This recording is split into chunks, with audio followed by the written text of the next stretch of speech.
some of the homework that I had given you, मैं आप लोगों को उससे कंसर्न किया था कि rigidity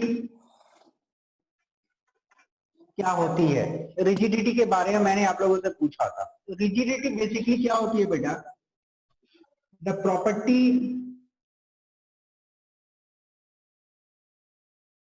of a solid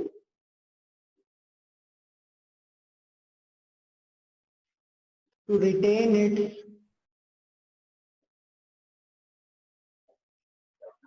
shape. Okay, rigidity solid का वो गुण होता है जिस आधार पे वो अपने शेप को मेंटेन करता है यदि हल्का फुल्का फोर्स उसके ऊपर अप्लाई किया जाए। ओके, बहुत ज्यादा फोर्स नहीं है, बहुत ज्यादा फोर्स लगाओगे एक सॉलिड पे तो उसकी शेप चेंज हो सकती है। ओके, हल्का फुल्का फोर्स मतलब एक पर्टिकुलर लिमिट तक वो फोर्स बर्दाश्त कर सकता है। इस प्रॉपर्टी को हम लोग बोलते हैं रिजिडिटी। रिजिडिटी बेसिकली सॉलिड में ही होती है। ओके, नेक्स्ट है कॉम्प्रेसिबिलिटी।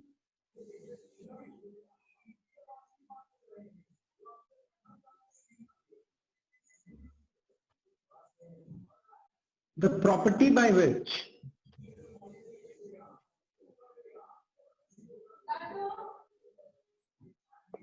liquids very slightly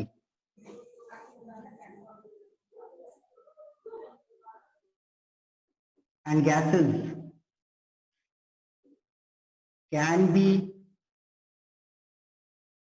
और गैसेस बहुत हाई एक्सटेंट तक होती है, can be reduced to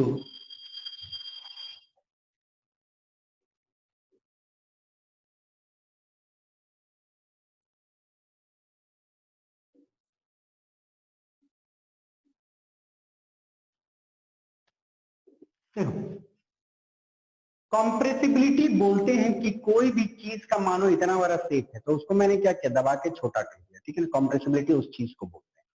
तो कॉम्प्रेसिबिलिटी क्या होता है? वो गुण जिस आधार पे लिक्विड को बहुत कम, ठीक है ना, और गैसेस को बहुत ज्यादा रिड्यूस किया जा सकता है वॉल्यूम में।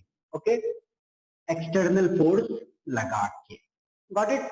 तो कंप्रेसिबिलिटी सॉलिड के केस में नहीं होती है, लिक्विड के केस में बहुत कम, और गैसेस के केस में बहुत ज्यादा उनके जो वॉल्यूम रहती है उसको कम किया जा सकता है प्रेशर लगा के या फोर्स लगा के। Okay, compressibility. The next was fluidity.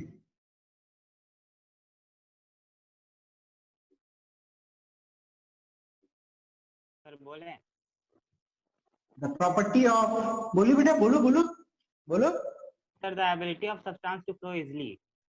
Yes, और सब्सटेंस में ज्यादा अच्छा हो। देखो, whenever you write a definition, ये कुछ डेफिनेशन में इनिशियल स्टेज में आप लोगों को सिखा दे रहा हूँ लिखने का। रीजन क्या है? देखो, science requires a technical hand. Science में आपकी आंसर, आज आप लोग चलो सब्जेक्टिव टाइप आंसर लिखते हो तो सब्जेक्टिव टाइप आंसर को बहुत बड़ा नहीं किया जाता, तो आपकी टेक्निकलिटी रहनी चाहिए आंसर में कि मतलब कि स्टेट करना है अच्छे से जो पॉइंट एक एग्जामिनर खोजता है या उसमें जो जो फैक्ट होती है। तो आपने बोला the ability to flow is called fluidity, fine, but यदि आप उसमें ये स्टेट कर देते हो the property of liquid and gases to flow easily is called fluidity, क्योंकि लिक्विड और गैसेस में ही फ्लोइंग होती है। ओके, हम लोग स्टेट कर सकते हैं अपने साथ में आंसर का। ओके बेटा, the property of, got it, thank you, the property of liquid and gases to flow from one place to another is called fluidity. I suppose ये सबको क्लियर हुआ कि सॉलिड में फ्लूइडिटी नहीं होती है, सॉलिड एक जगह से दूसरा जगह फ्लो नहीं कर सकता है। Okay, next I have given you filling a gas container, और ये टॉपिक को लिख सकते हो बेटा, because some important definitions. Got it? ये कुछ इंपॉर्टेंट डेफिनेशंस हैं. Filling a gas container. देखिए गैस कंटेनर फिल. चलो आप लोगों में से कोई मुझे बता सकते हो कि ये प्रॉपर्टी किसका हो सकता है? Due to the free movement of particles of वो gas. तो रीजन हुआ, किसका हो सकता है? Solid, liquid, gas? Gas Gas. का. गैस का. सिर्फ गैस ही में ये क्वालिटी होता है. देखो लिक्विड मतलब इस बोतल में मैं पानी भरता हूँ यदि, तो पानी जितना भरूंगा उतना ही न रहेगा. कोई सॉलिड डालता हूँ तो जितना जगह लेगा उतना ही लेगा, पर यदि गैस डाल दो तो पूरे में क्या है, फैल जाएगा और पूरे कंटेनर को भर देगा. ठीक. Filling a gas container, the ability of gases due to very less intermolecular attraction to occupy the entire volume. Okay.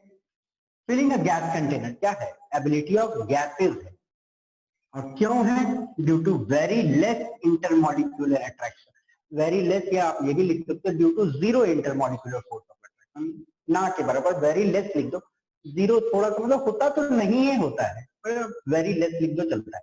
Zero भी लिखो कोई दिक्कत नहीं. Very less intermolecular attraction to occupy the entire volume. पूरा entire volume को वो occupy कर देता है जहां पे हम उसको लीव करते हैं. ठीक है.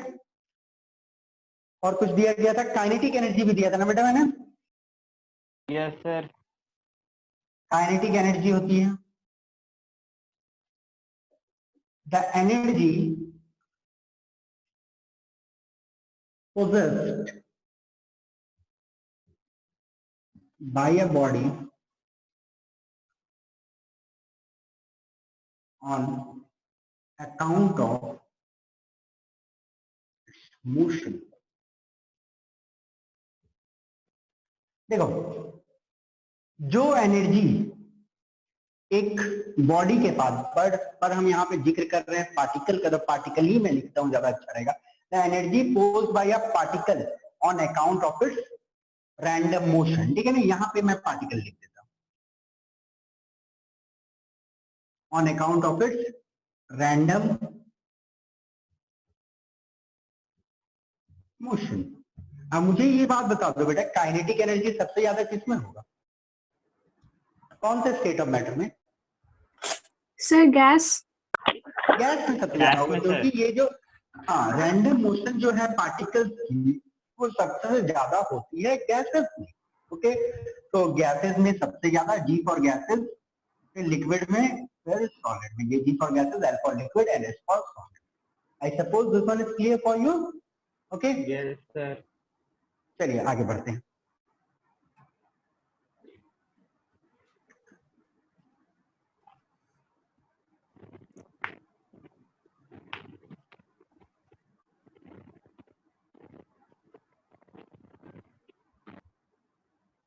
डेंसिटी. कुछ इंपॉर्टेंट डेफिनेशन देख रहे हैं तो चलो सारे देखते चलते हैं. ठीक है. Density, it is defined as the mass per unit volume. बेटा आप लोगों से Sumit sir, there is a request कि किसी का माइक ऑन है तो थोड़ा बंद करवा दीजिएगा please. It is defined as the mass per unit volume. तो डेंसिटी हो जाती है मास पर यूनिट वॉल्यूम. तो बेटा मुझे कोई बता सकते हो डेंसिटी का क्या हो सकता है यूनिट? एनीबॉडी? चलो देखो, जब पूछता हूँ तब माइक ऑन किया था, मैं तुरंत बंद कर दूँ. डेंसिटी का क्या यूनिट हो सकता है?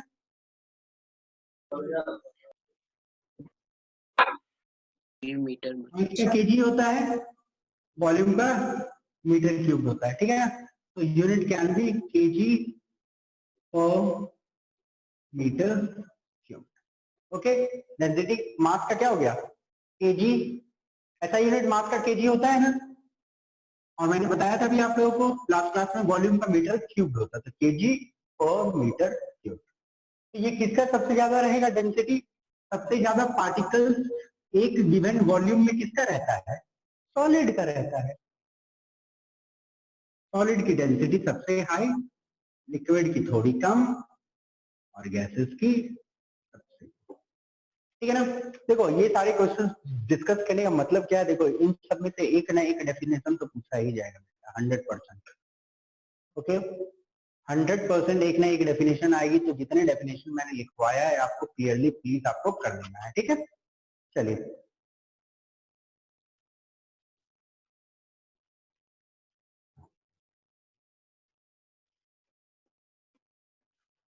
ओके। नेक्स्ट क्वेश्चन जो थी, what are the characteristic of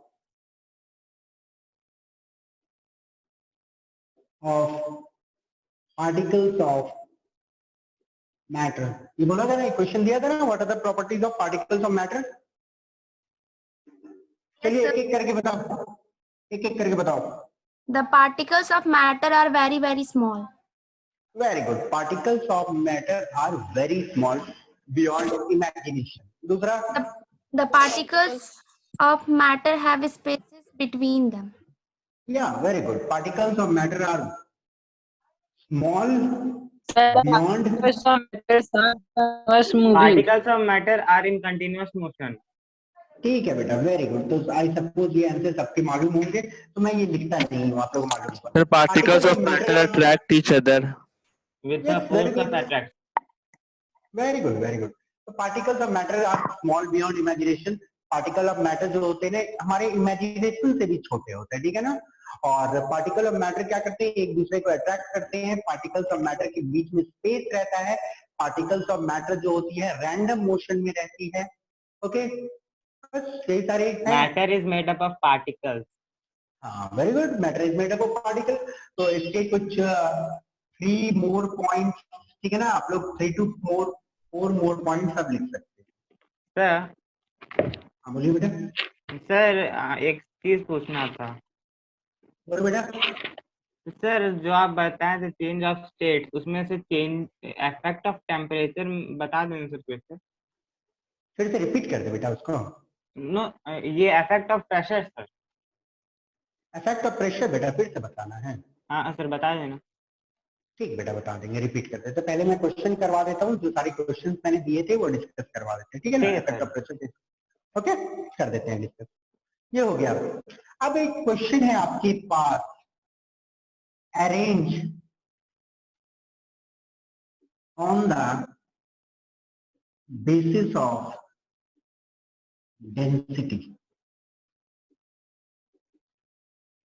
air, water, cotton, iron, honey, exhaust from chimney, exhaust from chimney। चलो, डेंसिटी के हिसाब से आपको सजाना है, और एक ले सकते हो चौक।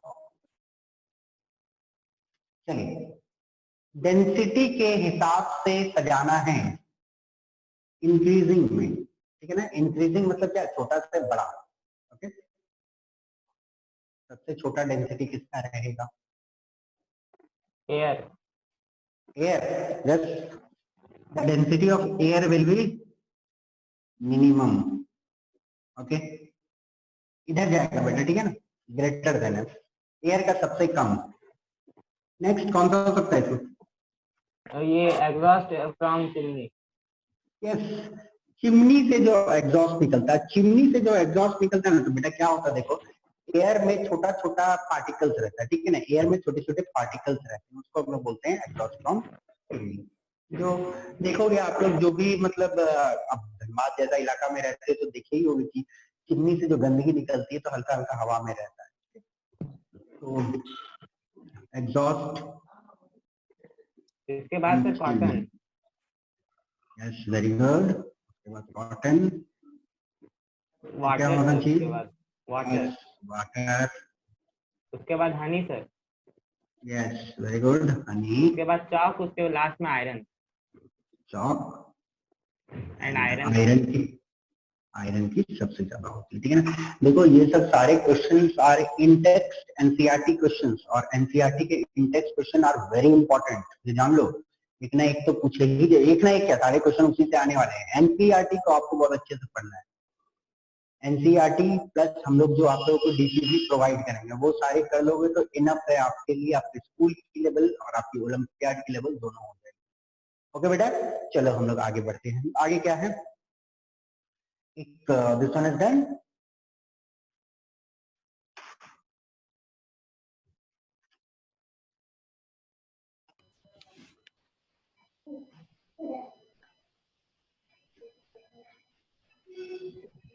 A gas completely fills the container in which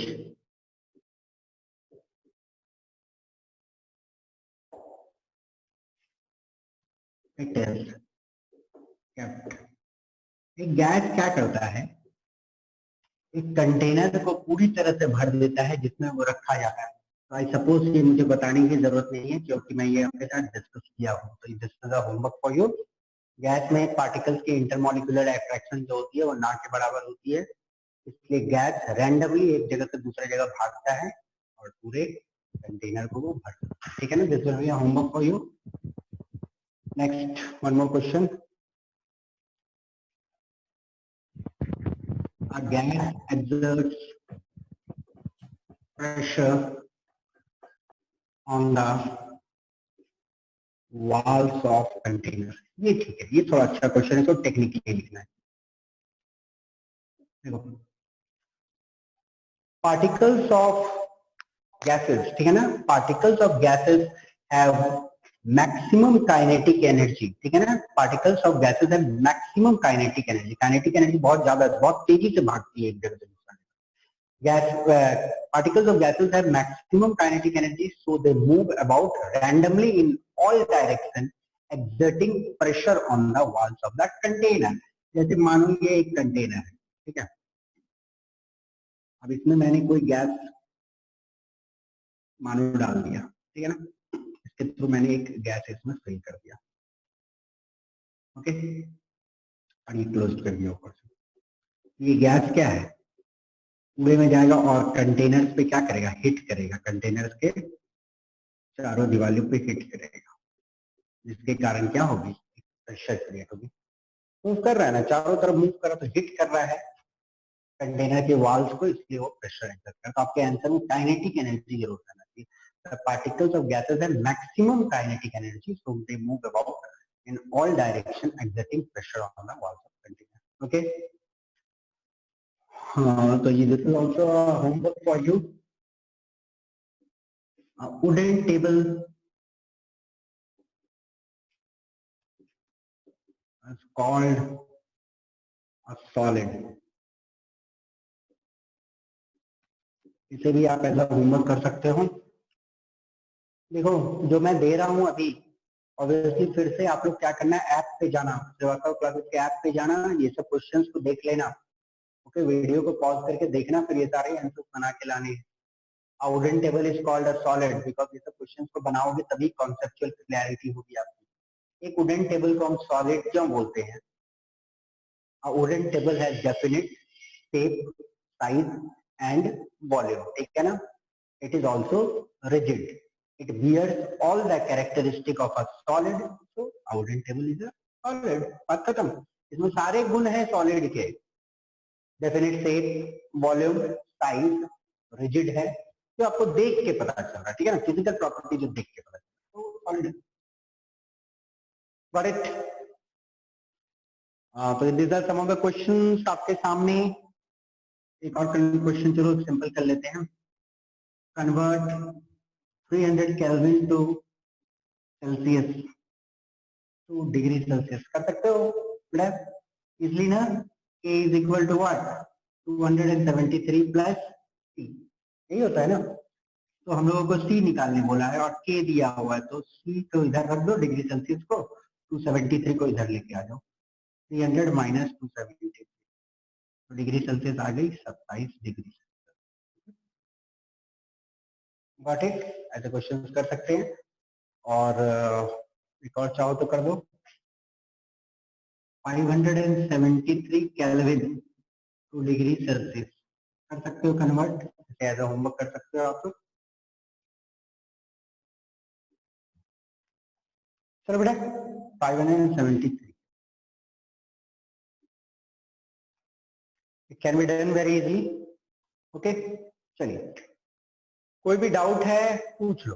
अभी तक मैंने जितना बताया, कोई डाउट है, कुछ क्वेश्चंस नहीं बनेगा यदि घर में ऐसा है, वो आप मुझसे पूछ सकते हो बेटा जल्दी से।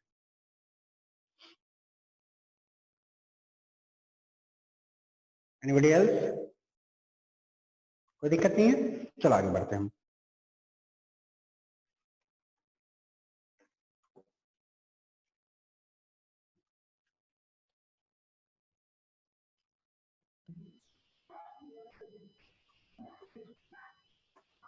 Hello students, Manjeet sir. Sir Ravikant. Hello, हाँ बोलिए। Hello, okay so we are moving.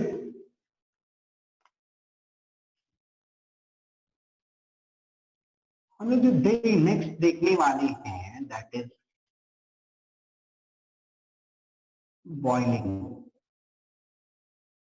Sir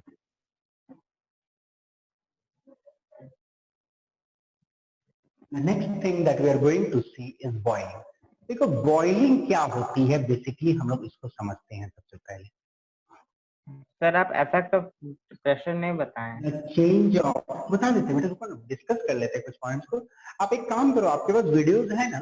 videos हैं, जो वीडियोस सर मैंने मेरे को चढ़ा नहीं दिए मिल हैं, रहा है। मिलेगा बेटा। आप ट्राई करो, देखो एक ही चीज को क्लास में रिपीट आपको मिल जाए वो ज्यादा अच्छा है। तो आप एक काम करना, Sumit sir,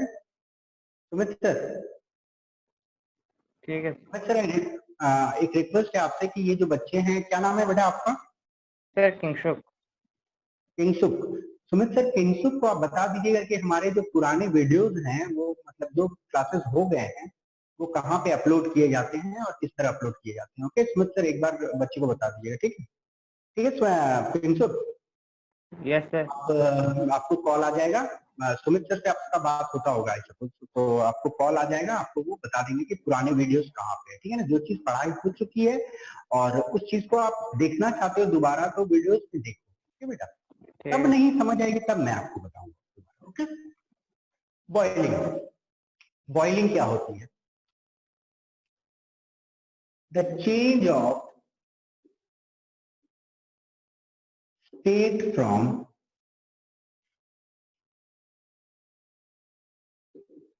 liquid to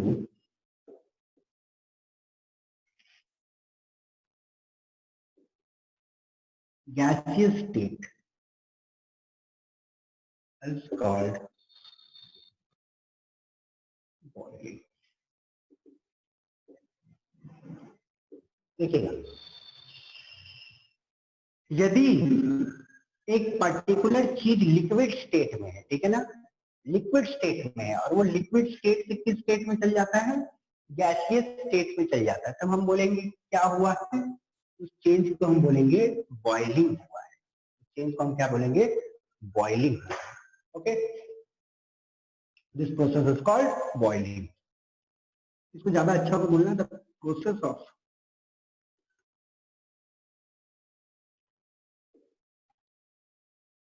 okay, वो प्रोसेस जहां पे लिक्विड गैस में बदल जाती है, उस प्रोसेस को हम लोग क्या बोलते हैं? बॉइलिंग। ठीक है, next I will define for you boiling point.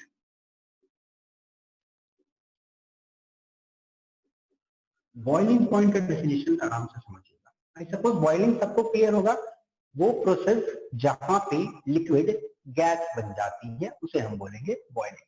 Boiling point क्या होता है देखिएगा, the fixed temperature at which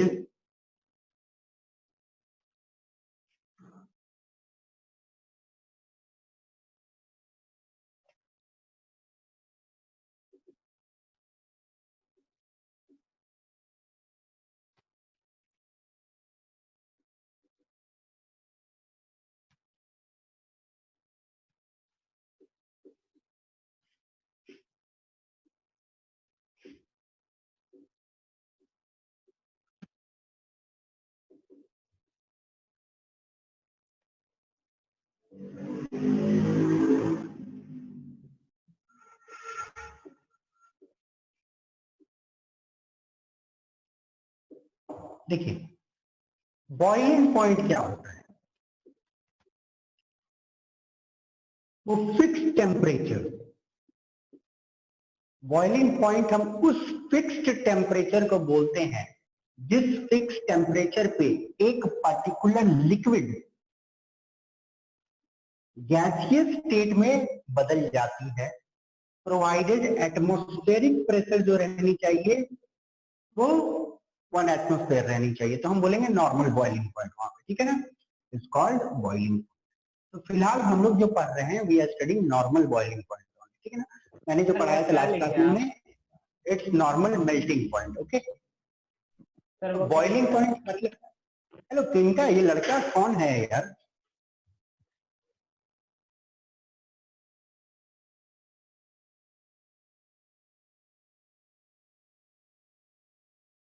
बेटा आप जो भी हो ना, ठीक है ना, अपने ऑडियो को ऑफ करके रखो, और ऑडियो बार बार यदि ऑन करोगे तो आपको मैं ब्लॉक कर सकता हूँ।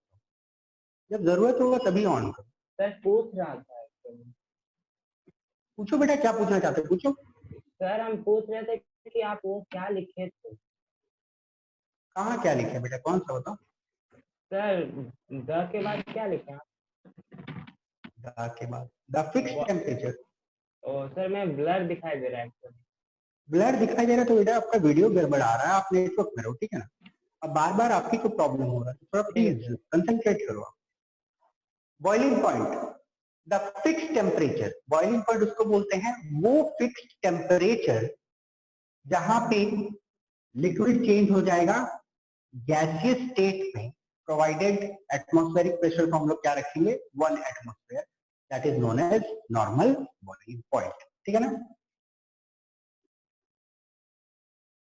Normal boiling point of water is 373 kelvin. Okay, पानी जो है गैस बनेगा या स्टीम बनेगा 373 केल्विन पे, या it is also equal to 100 degree celsius. Okay, तो आपसे पूछा जाए कि वाटर का जो नॉर्मल बॉइलिंग पॉइंट है, मतलब वाटर लिक्विड से स्टीम किस टेम्परेचर पे बनेगी, 373 केल्विन। ओके,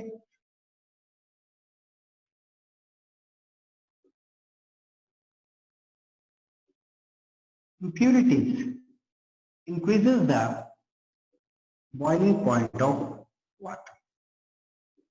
यदि पानी में गंदगी रहेगी, तो ये मैं एक्सप्लेन करूंगा एक एक करके। यदि पानी में गंदगी रहती है तो पानी का बॉइलिंग पॉइंट बढ़ सकता है, ठीक है ना। या मैं सिंपल इन जनरल बात कर रहा हूँ लिक्विड का, ठीक है ना। कोई भी लिक्विड है यदि उसमें इंप्यूरिटीज रहेगी, गंदगी रहेगी, तो उसका बॉइलिंग पॉइंट बढ़ सकता है।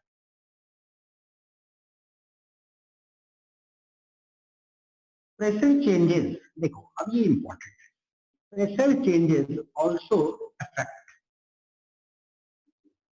The boiling point of a liquid.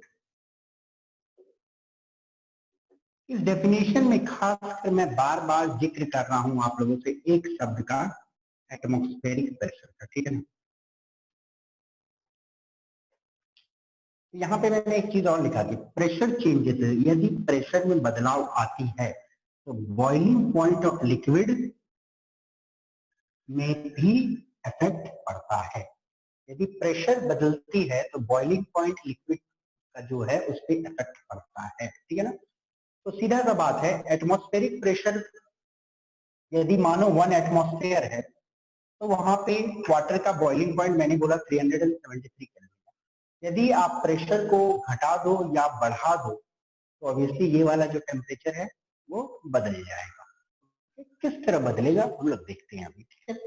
यदि आपको कोई भी दिक्कत है तो अब पूछो, मैं समय देता हूँ पूछने का, हमेशा आप लोगों को। ओके, अब बीच में जब बोलते हो तो क्लियरली बोलो बेटा, ठीक है ना, मुझे लगने चाहिए कि हाँ कुछ बोल रहे हो। ओके, कोई भी डाउट है पूछो। सर वो मैं नेटवर्क इशू था इसलिए कुछ नया आ गया बेटा नेटवर्क आपका प्रॉब्लम होता है तो नेटवर्क में आओ आप प्लीज, ठीक है ना। ओके, चलिए और कुछ दिक्कत क्या आपको, किंतु कोई दिक्कत है तो पूछ लो बेटा, कोई दिक्कत नहीं होता है, नेटवर्क प्रॉब्लम में क्या करोगे, एडजस्ट करना है ना। बोर्ड ब्लर है। अच्छा ठीक है एडजस्ट करो थोड़ा, देखो बाकी बच्चे भी है ना बेटा, एक को प्रॉब्लम है तो सबको प्रॉब्लम नहीं ना दे दिया जा सकता है, थोड़ा एडजस्ट करो आप। Okay sir. चलो थैंक यू। कोई दिक्कत बेटा, कुछ दिक्कत है तो आप पूछ लो मुझसे। सर इम्प्योरिटी से वाटर का मेल्टिंग पॉइंट भी चेंज हो सकता है। हाँ हो सकता है, वो हम लोग देखेंगे बेटा, ठीक है ना, वी विल सी दैट। पहले हम लोग जो पढ़ रहे हैं वो देखते हैं, ठीक है ना, बॉइलिंग पॉइंट हम यस लोग सर। देखते हैं। तो दिक्कत बेटा यहाँ पे I suppose no.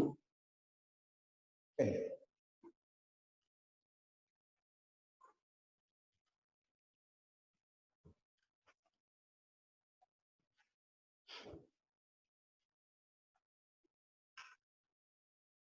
effect of pressure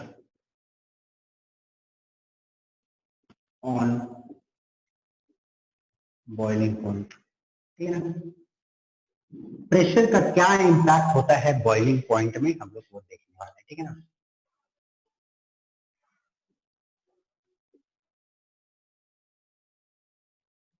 pressure increase, यदि प्रेशर इंक्रीज, ये अपवर्ड एरो का मतलब है increase, pressure increases boiling point increases, okay, और यदि वही प्रेशर डिक्रीज करेगी तो बॉइलिंग पॉइंट भी डिक्रीज करेगी, ठीक है ना, गॉट इट। तो आपके स्कूल एग्जामिनेशन में एक क्वेश्चन डेफिनेटली सेट होता है, ओके, या तो फर्स्ट टर्म में पूछे या तो फाइनल टर्म में पूछे, उनको पूछना है ये question, why do we use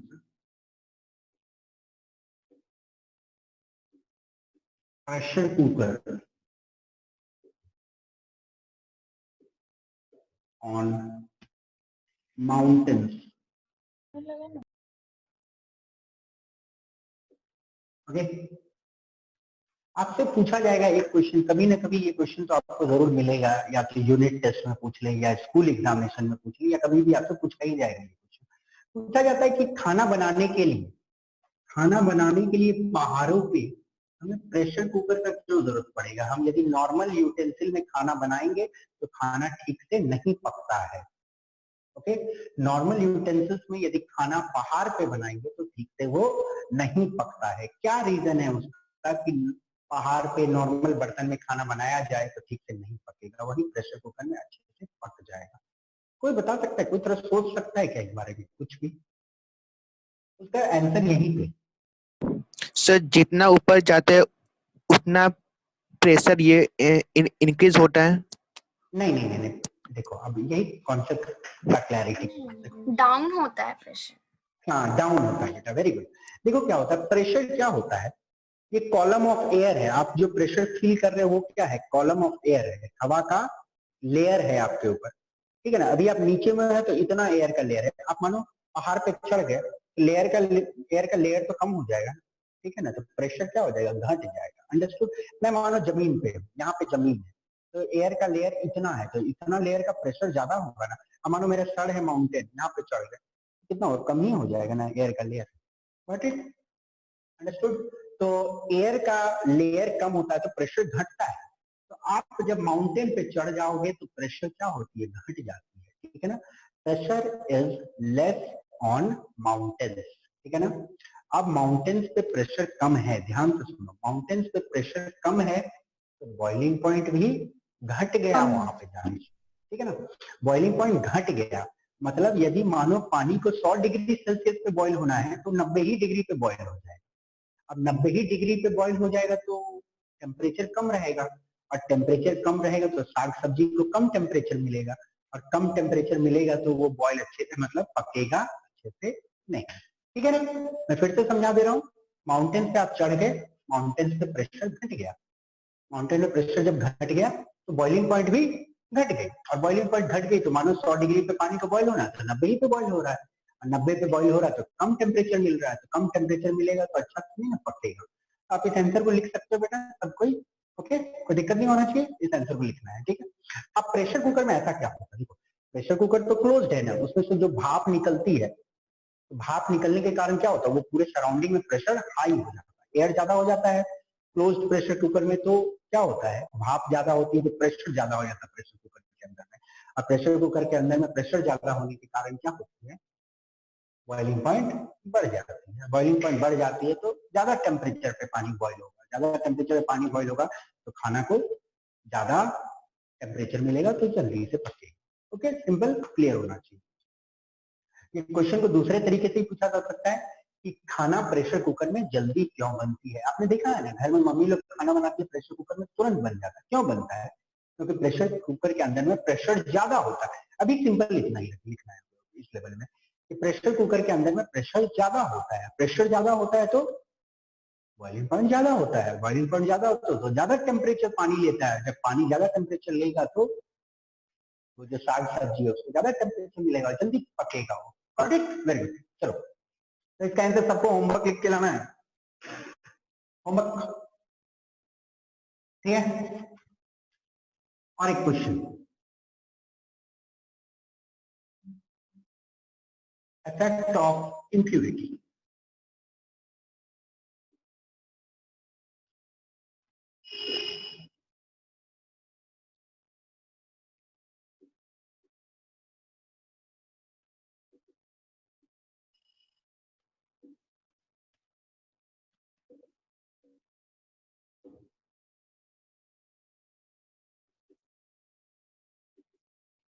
देखो, इम्प्यूरिटीज क्या करता है, बॉइलिंग पॉइंट लिक्विड का बढ़ा देता है, ठीक है ना। अब आपने अक्सर घर में सुना होगा, यदि जो लड़कियां खाना बनाते होंगे या जो भी लड़के भी होंगे, आप लोग भी तो सुने ही होंगे घर में ये चीज कि बेटा मम्मी बोलती है कभी काल कि आज दाल में नमक डालना भूल गए या दाल में हल्दी डालना भूल गए तो दाल अच्छा सा पका नहीं। सुने होंगे, बहुत बच्चे सुने होंगे इस बात को घर में। तो ऐसा क्या होता है कि दाल में नमक यदि गलती से डालना भूल गया तो दाल अच्छा से नहीं पका, हल्दी डालना भूल गया तो अच्छा से नहीं पका, क्यों ऐसा हुआ। देखो, हल्दी और नमक जब हम पानी में डालते हैं तो वो इम्प्यूरिटी की तरह एक्ट करती है पानी के लिए, है ना। और जब इम्प्यूरिटी की तरह पानी के लिए जब इम्प्यूरिटी एक्ट करती है पानी के लिए, इम्प्यूरिटी क्या करता है, बॉइलिंग पॉइंट को बढ़ा देता है। और जब बॉइलिंग पॉइंट बढ़ जाता है तो वो पानी अब ज्यादा टेम्परेचर खींचेगा बॉइल होने के लिए। जब ज्यादा टेम्परेचर खींचेगा बॉइल होने के लिए तो क्या होगा, बोलिए, वो जो दाल है उसको ज्यादा टेम्परेचर मिलेगा बनने के लिए, तो ज्यादा टेम्परेचर पे अच्छा बात है, जल्दी बनेगा और अच्छे से भी पकेगा। Got it. तो जो नमक हुई, हल्दी हुई, वो इम्प्यूरिटीज एक्ट करती है पानी के लिए और इम्प्यूरिटीज बॉइलिंग पॉइंट बढ़ा देता है, और बॉइलिंग पॉइंट बढ़ाने से टेम्परेचर ज्यादा खींचता है पानी, तो टेम्परेचर जब ज्यादा रहता है उसमें तो दाल वाल अच्छे से पकेगा, ठीक है ना। आप ये भी सुने होंगे, कहीं ना कहीं सुनते होंगे कि मतलब गाँव का पानी जो होता है, गाँव का पानी से दाल अच्छे से सीख जाता है, कहीं का पानी से दाल अच्छे से नहीं सीखता है। तो बहुत आदमी बोलता है कि गाँव का पानी बहुत अच्छा है या वहाँ का पानी बहुत अच्छा है, सीख जाता है दाल। बेटा पानी नहीं अच्छा है, पानी में गंदगी है, ठीक है ना। जो गंदगी है उसका बॉइलिंग पॉइंट इंक्रीज कर दिया, बॉइलिंग पॉइंट इंक्रीज कर दिया तो ज्यादा टेम्परेचर खोल रहा है वो चीज।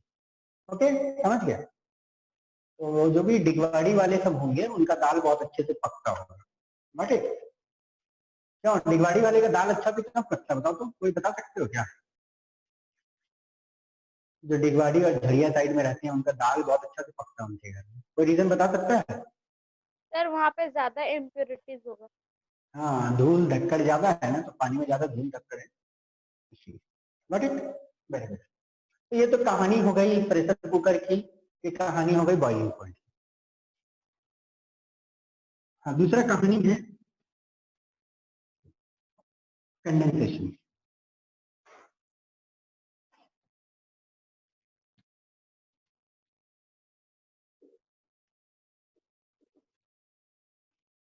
अच्छा, किंगसुक को छोड़ के बाकी सबको मेरा वीडियो क्लियर जा रहा है ना, वीडियो में तो कोई दिक्कत नहीं है बेटा किसी को। No, sir. सर क्लियर आ रहा है। ठीक है बेटा, ठीक है। चलो, कंडेंसेशन, कंडेंसेशन क्या होती है, the process of change of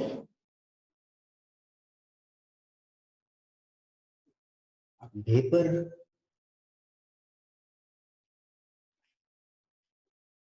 to liquid state. देखो अभी हम लोगों ने बॉइलिंग पढ़ा, बॉइलिंग में क्या होता है, लिक्विड वेपर बनता है, या वेपर को गैस भी बोलते हैं, लिक्विड गैस बनता है, और कंडेंसेशन में क्या होगा, वही गैस लिक्विड बनेगा, ठीक है ना। The process of change of a vapour to liquid state, ठीक है, is called condensation. It is the reverse of boiling.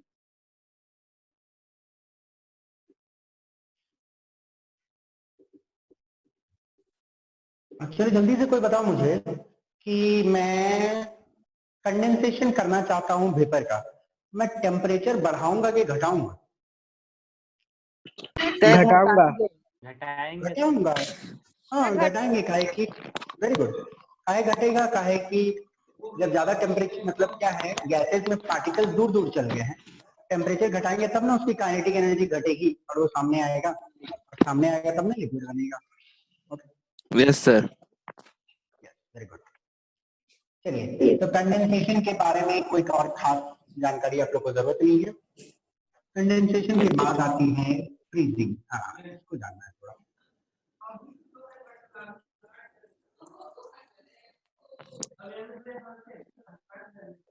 किसी का माइक ऑफ कर लेना है जल्दी से, किसी का माइक ऑन रह गया जल्दी से। The process of change of liquid to solid. The process of change of a liquid to solid is called freezing, ठीक है ना। और फ्रीजिंग को हम लोग सॉलिडिफिकेशन भी बोलते हैं कहीं। Okay, the process of change of a liquid to solid, liquid solid बन गई, इज कॉल्ड फ्रीजिंग और सॉलिडिफिकेशन, ठीक है। फ्रीजिंग पॉइंट डिफाइन करें यदि हम लोग, एफपी इज फ्रीजिंग पॉइंट, ठीक है ना। फ्रीजिंग पॉइंट क्या होता है, the fixed temperature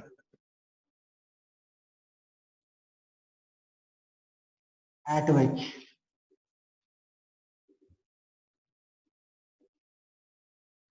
a liquid changes to solid state at atmospheric pressure, ये important है, atmospheric pressure, at atmospheric pressure is called point, ठीक है।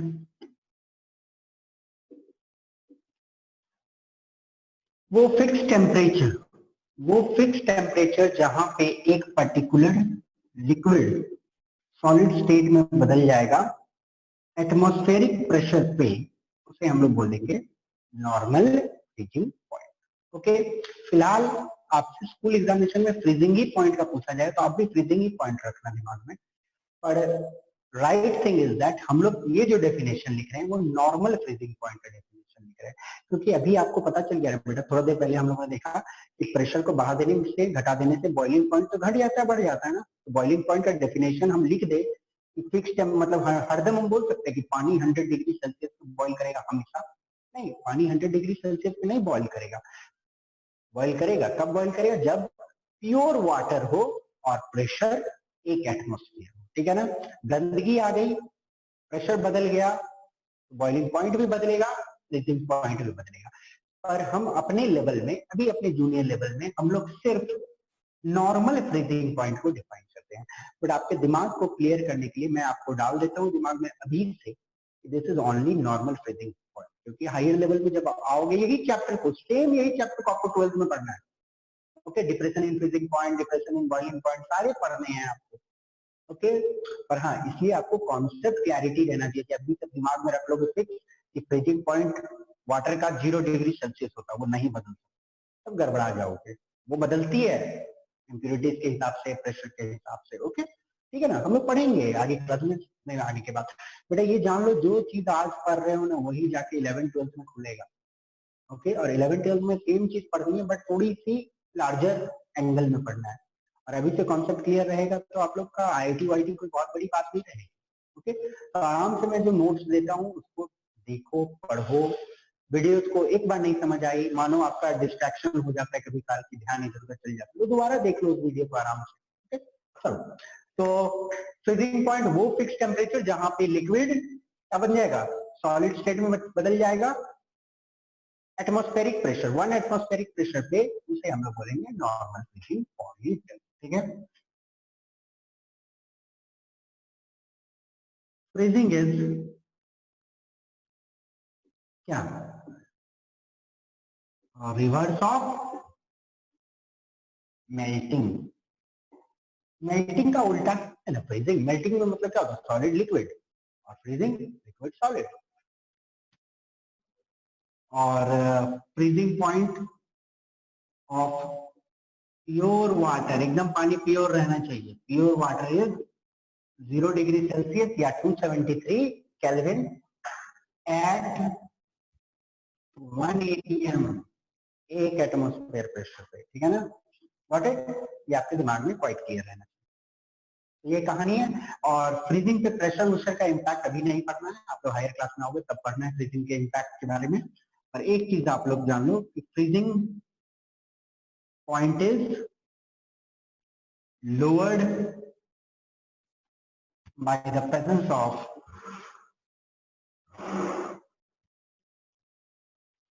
impurity। यदि गंदगी आ गई तो फ्रीजिंग पॉइंट भी लोअर हो जाता है। ओके, तो ये तो कहानी हो गई आपकी यहाँ की।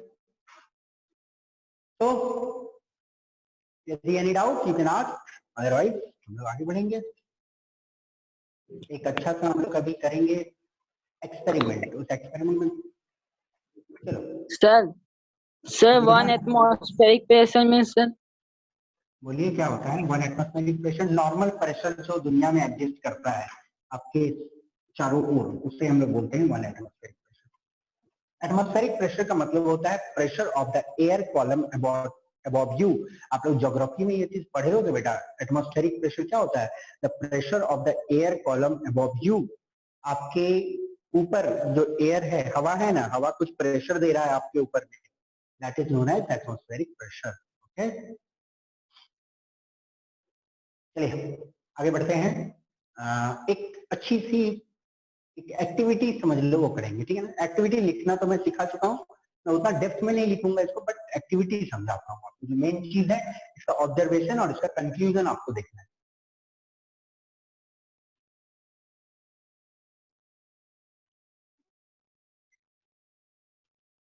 एक कंटेनर है, ठीक है, उसमें कुछ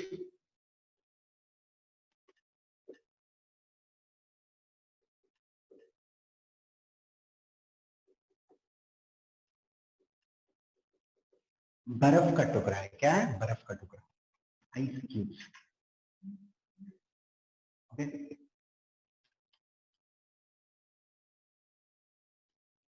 गॉट इट। हम लोग क्या करना है, इसके नीचे में इसमें एक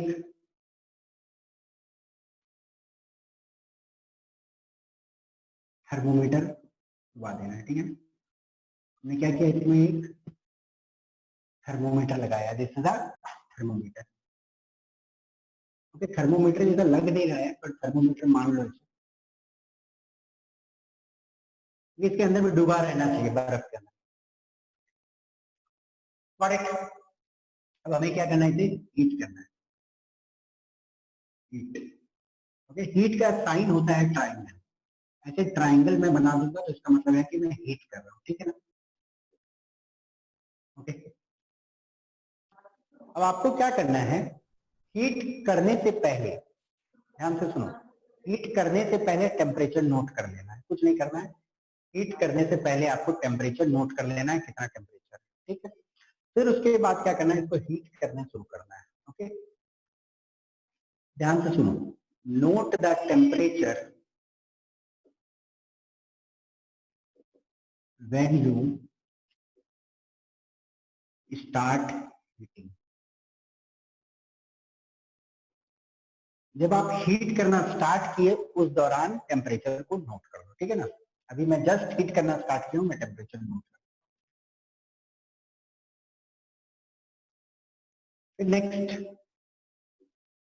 note the temperature when ice starts turning into water. एक बार आपने एकदम बिगनिंग में टेम्परेचर नोट किया था, फिर आप टेम्परेचर नोट कर रहे हो जब आप देख रहे हो कि बर्फ पिघलना शुरू कर गया, ठीक है। उस टाइम पे आप नोट किए जब आप देख रहे हो जस्ट बर्फ पिघलना स्टार्ट किया है, ठीक है। Note the temperature when all ice have melted, ठीक है ना। Got it. तो आपको ये दो इंपॉर्टेंट चीज को नोट करना है। ये वाला नहीं भी नोट करोगे तो कोई दिक्कत नहीं, ये टेम्परेचर को नहीं भी नोट करोगे तो काम आपका बनेगा। आपको कब से नोट करना है? Note the temperature when ice starts turning into water. आप गर्म किए, ठीक उस टाइम पे आपको टेम्परेचर नोट करना है जब वो पानी बनना शुरू हुआ, ठीक है ना। और फिर एक बार नोट करना है जब पूरा पानी पूरा बर्फ पानी बन गया उस इंस्टेंट। तो आप क्या देखोगे, जब बर्फ पानी बनना शुरू हुआ था तो उस टाइम उसकी टेम्परेचर 0 डिग्री सेल्सियस हो गई, ठीक है ना। जैसे कितनी हो गई थी? 0 डिग्री सेल्सियस जब ये बर्फ पानी बनना शुरू किया, ठीक है ना। बर्फ पानी बनना शुरू किया तब टेम्परेचर 0 डिग्री सेल्सियस। और जब पूरा बर्फ जिस पॉइंट पे एकदम आपको नोट देखते रहना है, ऐसा नहीं है कि 1 घंटा बाद घूम के आए और देखे कि पानी बन गया उस टाइम टेम्परेचर नोट करना है, नहीं, ठीक है ना। आपको उस टाइम में जस्ट नोट करना है जिस टाइम में पूरा बर्फ पानी बन गया।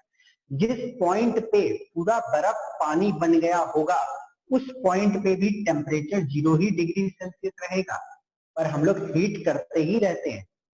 ओके, ध्यान से सुनो मेरी बात को। देखो बेटा, यहाँ पे बर्फ पानी बनना शुरू हुआ, हीट चल रहा है, बर्फ पानी बनना शुरू हुआ तब टेम्परेचर है 0 डिग्री। पूरा बर्फ पानी बन गया फिर भी टेम्परेचर है 0 डिग्री। अरे हीट तो हम कर ही रहे हैं ना बीच में, तो हीट गया तो कहाँ गया? ओके, वो कहाँ गया वो तो हम बाद में देखेंगे, पर इतना ध्यान में आपको रखना है कि मेल्टिंग प्रोसेस जब तक कंप्लीट नहीं हो जाती है तब तक टेम्परेचर इंक्रीज नहीं होता है, ठीक है ना। मेल्टिंग प्रोसेस जब तक कंप्लीट नहीं हो जाती है तब तक टेम्परेचर इंक्रीज नहीं होता है, ठीक है ना।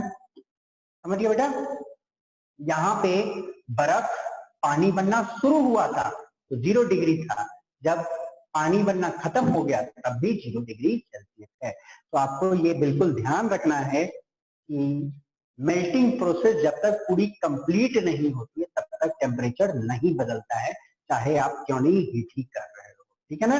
तो यहाँ पे आपका ऑब्जर्वेशन कंक्लूजन क्या है? The temperature does not change during melting. Okay, melting के प्रोसेस के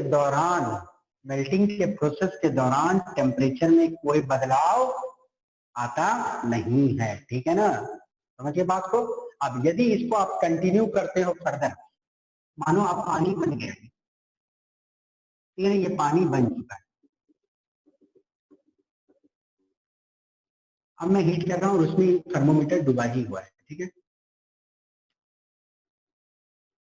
बेटा थर्मोमीटर जैसा तो बिल्कुल नहीं लग रहा, फिर भी समझ लो थर्मोमीटर है।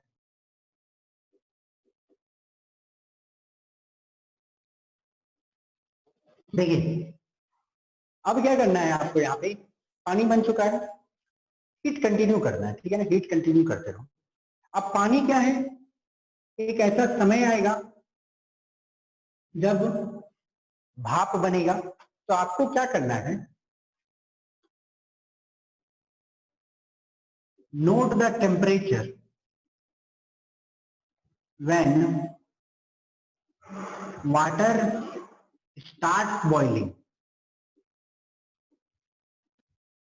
देखो आपको क्या करना है, जब देखोगे कि आप पानी खौलने लगा और उससे जस्ट भाप निकलना शुरू हुआ है, जस्ट भाप निकलना शुरू हुआ है, उस दौरान आप क्या करोगे, टेम्परेचर को नोट करोगे, ठीक है ना। और फिर जब मैक्सिमम पानी भाप बन गया होगा, मैक्सिमम पानी जब भाप बन गया होगा, उस पॉइंट पे फिर से टेम्परेचर नोट करना, ठीक है ना। Note the temperature again when maximum water has vaporized, maximum पानी वेपर स्टेट में चली गई, तो आप क्या देखोगे, देख रहे हो कि पानी जब खौलना स्टार्ट हुआ तो उस दौरान भी टेम्परेचर 40 डिग्री सेल्सियस था, और जब मैक्सिमम पानी भाप बन गया होगा उस दौरान भी टेम्परेचर 100 डिग्री सेल्सियस है। मतलब क्या है, बॉइलिंग का प्रोसेस जब तक चलता है, जब तक बॉइलिंग का प्रोसेस चलता है या जब तक मेल्टिंग का प्रोसेस चलता है, उस दौरान टेम्परेचर नहीं बदलती, ठीक है ना, ध्यान देना है। Okay, temperature does not change during boiling. Okay, जब तक बॉइलिंग का गतिविधि चल रहा उस दौरान टेम्परेचर कांस्टेंट रहती है, ठीक है ना बेटा, ये एकदम इंपॉर्टेंट पॉइंट है, दिमाग में रखना है। ओके, तो ये दो आइडिया आपको क्लियर होनी चाहिए कि फ्रीजिंग जब तक हो, ये भी बोल सकते हो, फ्रीजिंग के दौरान भी टेम्परेचर कांस्टेंट रहता है, मेल्टिंग के दौरान भी टेम्परेचर कांस्टेंट रहता है, बॉइलिंग के दौरान भी टेम्परेचर कांस्टेंट रहता है। ओके, यदि आपसे कोई पूछता है, एक अच्छा क्वेश्चन पूछता हूँ कि freezing point of water, pure water 1 atmospheric pressure पे कितना होता है? 0 डिग्री। हाँ, फ्रीजिंग पॉइंट ऑफ वाटर होता है 0 degree Celsius. Melting point of water क्या होता है? 100 degree Celsius. Melting point of water वो भी 0 ही डिग्री सेल्सियस होता है ना मेरा।